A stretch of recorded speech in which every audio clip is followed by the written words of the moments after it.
With my team of 5 characters, I have set out to reach max level and take on the most difficult challenges a 5-player team can face. Welcome to Multiboxing Classic.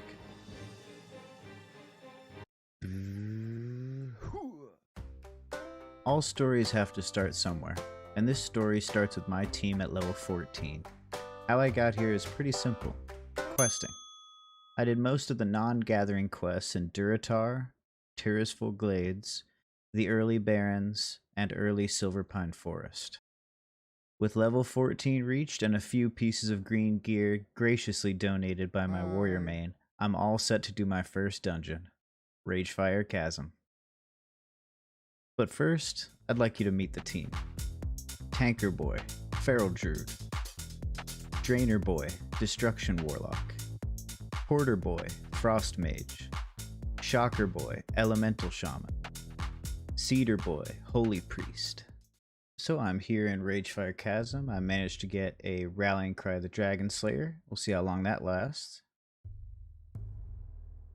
The dungeon's going pretty well so far. I'm only level 14, so I know that's usually a little low, or like 15 or 16, but this first run with my 5 quests, I'll easily get 15, probably halfway to level 16. Killing the Trogs is going pretty well. Heals is all there. My casters keep running out of mana. That's going to be a big issue.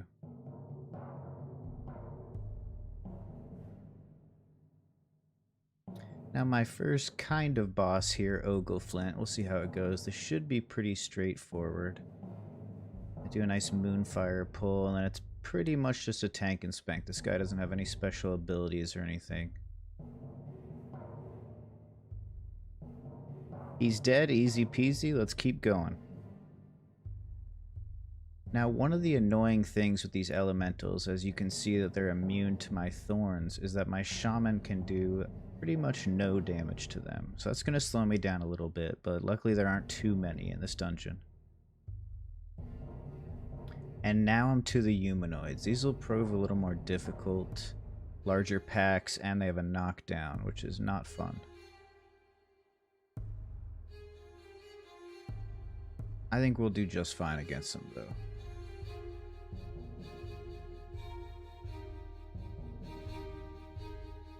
Alright, now this is my first, air quotes, real boss. Taragamon the Hungerer. Let's see how this goes. Gonna bubble up. Pull him with Moonfire, and we're going. Now, I shouldn't get any ads, although there might be a patrol that walks through, but we'll deal with that when we get there. It's going pretty good. He does not hit me too hard. I should be able to heal through this fine, even at level 14.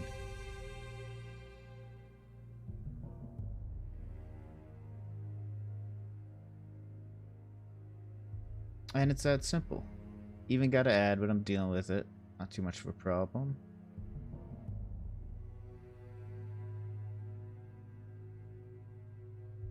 And I have all my guys loot the heart. Got a nice little 2 strength, 2 agility cape. Not too bad. So I'm just finishing up the instance. Going to do the rest of the dungeon. Finish the rest of the quests. These caster mobs can be a little bit of a problem to pull because they're hard to group up. I'm going to be running into them a lot in dungeons, so I'm going to have to use line of sight. Or just pull to them if they're the only caster. That makes it easy.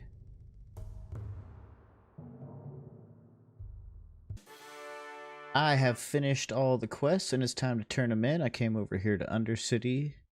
Going to turn this quest in and get some nice ghostly trousers. Be a nice upgrade for my casters. And now, since I don't have the TB flight path on my non-Tarans, I gotta run.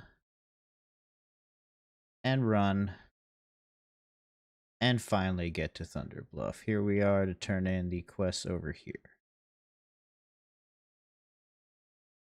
Back in Orgrimmar, turning in the last quest. And got some decent gear. Got the staff, the legs, and the bracers. And those are all pretty good upgrades for my guys.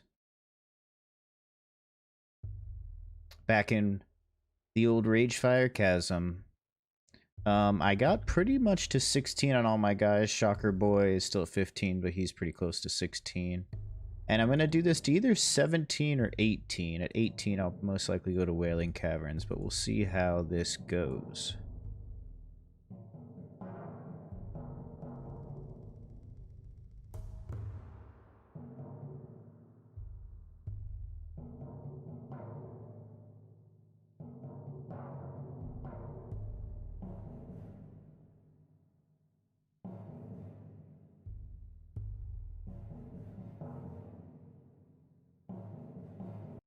All 5 of my guys have now hit level 17, and I'm going to do a few quests to get to 18. I'm done with Ragefire Chasm. Gonna do some Ratchet quests and Stone Talon Mountains. Now, one of the quests I'm working on, I know usually gathering quests are a no-no for multi-boxers, but I need to get 8 Snapjaw shells for each of my guys, and the reason I'm doing this quest is it's part of the quest chain to eventually get the Crescent Staff from Wailing Caverns. That's the next quest after the Shells quest. And that's going to be a really good staff that's going to last my casters for probably to level 30 at least, if not longer. This isn't bad XP, just grinding out these turtles. One more quest to do. I need to get my shaman his fire totem.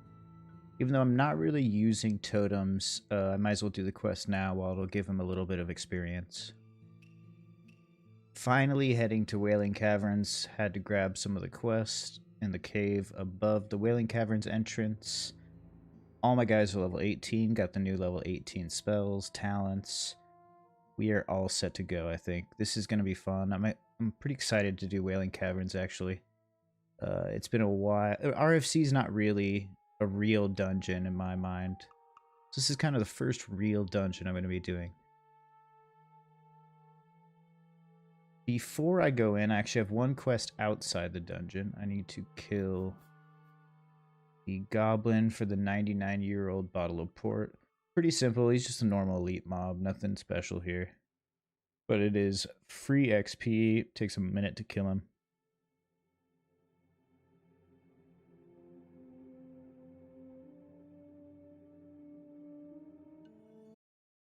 Alright, I'm finally into Wailing Caverns proper, and this is probably one of my favorite themed instances. I really like it. The whole druids and night elves and raptors theme going on. And let's get right to it. Just killed our first mob in Wailing Caverns. Gonna be here probably till level 22. So we'll see how that goes. Now I'm just getting to the Druids of the Fang, and they have 2 reasons why they are some of the more problematic mobs for tanks. And one is that they're caster mobs, and 2 is that they are runner mobs, meaning they run away when they're low health. Now both these things can make them a bit difficult to deal with as a tank. It's hard to group them up for AoE threat and whatnot. You know, I can't really swipe mobs that are 10 yards apart effectively. Just down my first boss though, so we'll see how the rest of this goes.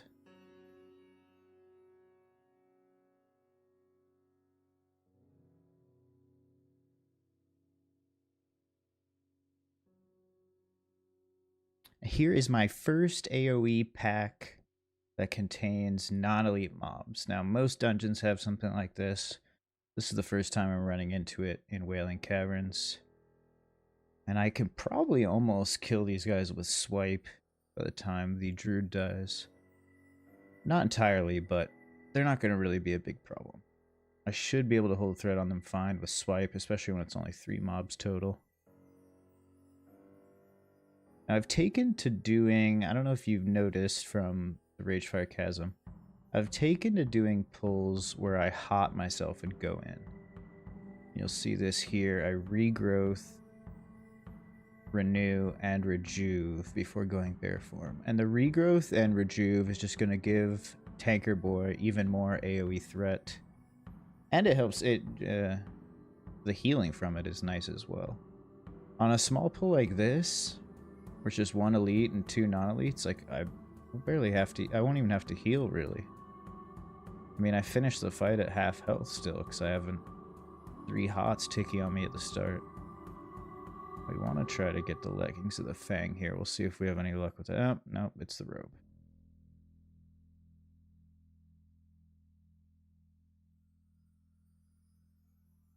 Deeper into the instance, the mobs get a little higher level. There's another boss dead.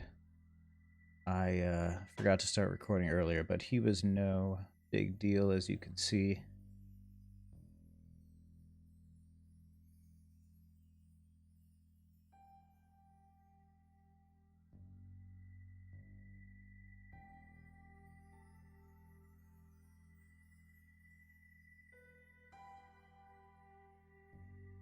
Now, one thing I can also do, especially when pulling solo mobs, is just leave my druid in caster form. He probably actually does more single target damage spamming Wrath, and it's not like I'm going to be taking too much damage from a solo mob to actually need a bear tank.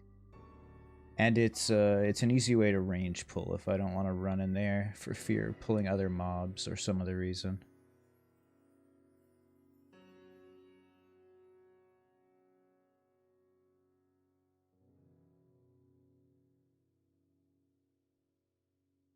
The dreaded jump, a multi-boxer's worst nightmare. Now, I'm going to have to do these one at a time. It's really actually a pain in the butt to set up jumping on multi-boxers because they're usually following you, so if you have them all jump at the same time, they don't actually jump at the same time since your 4 other guys are usually, 4 or 5 yards behind you. You could like try to set a delay with jumping, but then it just all gets weird, especially if you move while you're jumping, because then they jump later and maybe don't move the same way as you. So just one of those things I'll have to do one at a time. Forgot to record Scum, but he did. Now I'm gonna actually skip past a good amount of these minions. I really just want to get my first run here done as quick as possible because I get my Crescent Staff, my Talbar Mantle Shoulders, and definitely get some good experience from the quests. As you can see, my guys are already level 19.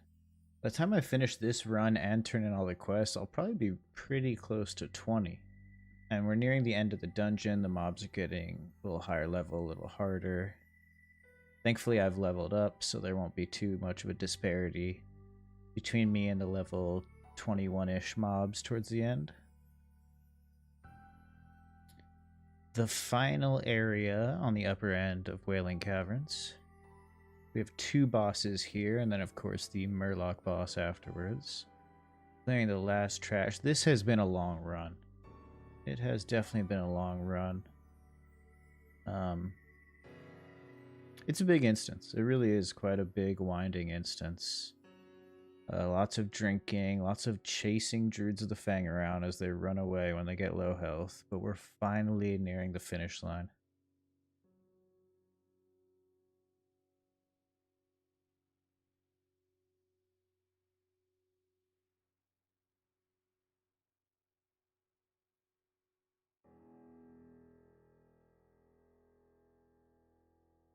Now the third to last boss is Lord Serpentis. Hopefully only this one little serpent mob will pull with him and not that druid over there. We'll see. I should be able to handle all 3 if that does happen though. He has a decent amount of health, hits decently hard. Shouldn't be any more difficult than the previous leaders of the Fang were.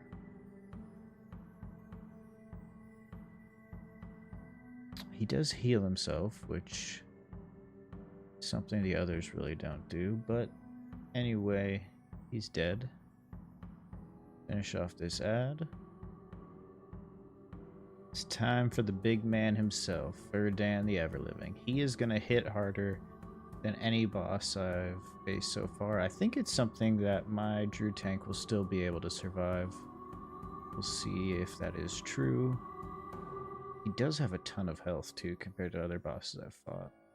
I know my guys are going to run out of mana, but especially my Warlock and Mage, but I should still be able to kill him. Oh, wow, yeah, he is hitting pretty hard. 260 every swing. Hopefully he doesn't crit or crush me too hard. And he is dead. I almost died at the end of the fight because I was not paying attention to my tank's health. See, Kyle Buckler, that may be good for my Shaman. And that is the instance done, but for the Murloc boss. We'll let my Shaman get the shield and be on his way. I need to go back and talk to the Disciple of Narlex now that I've killed all the bosses, and escort him over to the Murloc Cave where we'll do the final boss. The escort over here was pretty easy, and this is going to be my first gauntlet event. I believe it's 2 waves of mobs, and then the Murloc boss himself.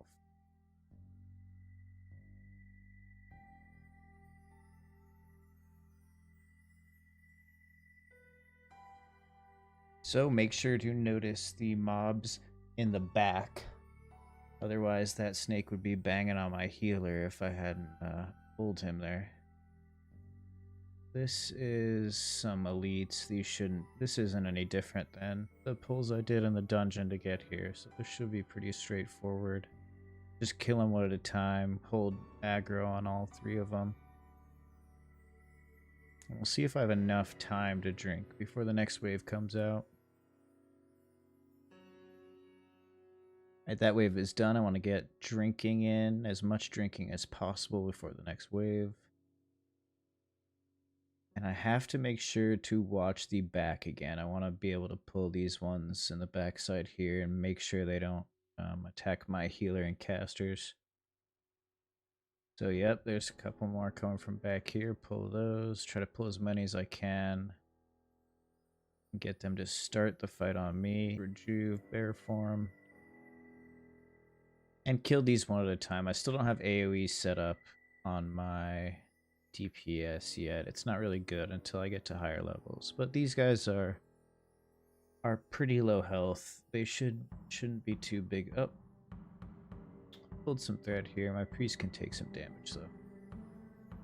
He'll be alright.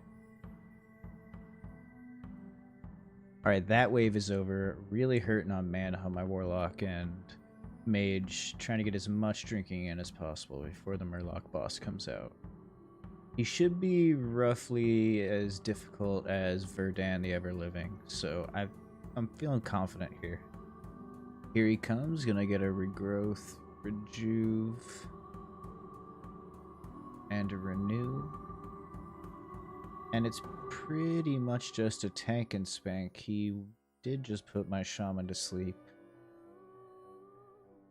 Not like my Shaman, his top damage anyway, unfortunately.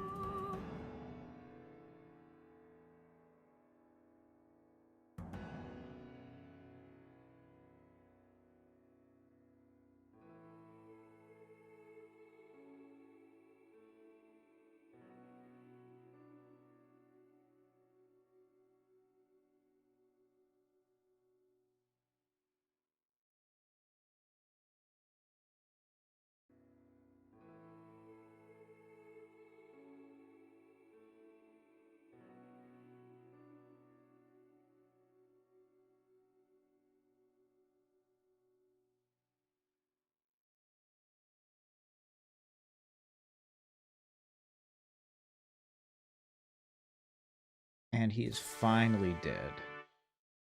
Ooh, finished Wailing Caverns full run. All the quests done. Ooh, yes. Now it's time to go get my Crescent Staff, my Talbar Mantle. Get pretty close to level 20, if not level 20. There's the glowing shard for the Talbar Mantle. Let's see. Ooh, Deep Fathom Ring. Pretty good. Probably give that to my mage. Earth back to Orgrimmar. And ooh, look at that. 6 quests to turn in. That is beautiful to see. Ratchet for the glowing shard. I have to talk to this guy, and then he tells me to go up on the mountain. And I'm turning in the 99-year-old bottle of port quest here. Then over to Thunderbluff to get my crescent staves. I'm probably going to keep using my 4 strength, 4 stam staff on my druid tank, but this is a very nice upgrade for the rest of my guys. Like I said, probably use this to level 30 at least. Up here on the top of the mountain, turning in the next part of the glowing shard quest. And oh man, I just realized I have to go back to Thunderbluff. I did these in the wrong order. Run in quick and turn in these quests in here. Only my druid did the Deviate Hides quest because I couldn't be bothered to do all that looting on my other guys. And finally back to Thunderbluff to get the Talbar Mantle, which is a 3 stamina, 6 intellect, claw shoulder. And my guys currently have none or gray shoulders, so this is a very nice upgrade. All those quests got me to level 20. I had just finished training my level 20 abilities. Now I'm going to go back to Wailing Caverns to level 22. I've decided to do something interesting with Wailing Caverns. I'm not going to be doing full runs. There's really not much gear that I want from here, and I want to simplify my grinding to 22. I'm just going to be killing Cobron and trying to get the leggings of the Fang. Nothing else is really that good for me in this dungeon. So I killed Cobron again and again and again for a total of 8 times and didn't get the leggings of the Fang. But that's alright. My next adventure awaits. Shadowfang Keep. Thank you for watching the video. I hope you enjoyed it. If you'd like to watch me in real time, you can find me streaming at twitch.tv/leecherboy, link in the description. And as always, happy gaming. I'm trying to loot right now. We already killed one alliance. QC sheep. I'm about to get it. I think the alliance might bail. I got it. Cool. We're done. Woo! That was Wipe easy. everyone. Have fun, boys. Go ahead and fap.